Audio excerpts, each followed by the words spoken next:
All right, welcome back to another Acrobat video. And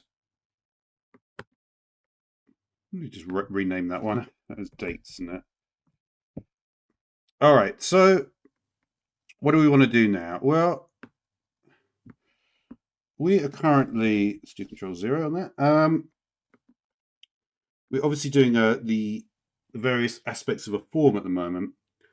And the one that I wanted to look at next was the drop-down list.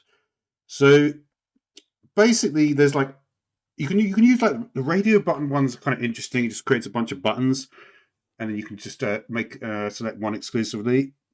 I do think a drop-down list is better though, so we're going to look at that one for now, and we might try some other stuff as well. So let's make our box here. All right, and let's see what we've got on this one. So we take a look at this, and the name of this one, as you can see, is going to be the location, right?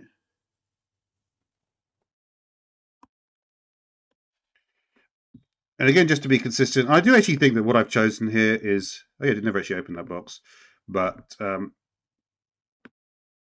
doing black, doing that, and then with the yellow in the inset and the size 18 font does make a good box basically. And we're going to put select state in the tooltip here, and then we're going to put a few different states into the options section here.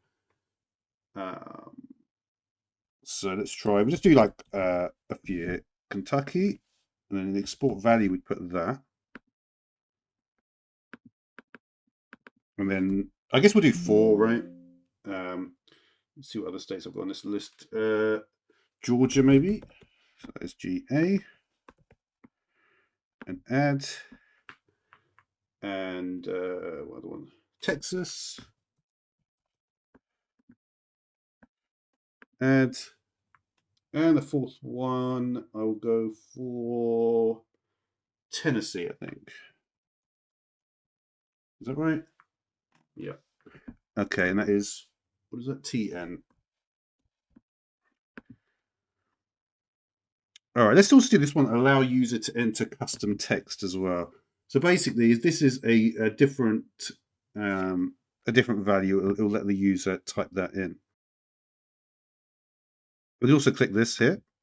You can see it will actually sort the items alphabetically. All right, let's see how that's gone down then. So you can see we've got a drop-down list now.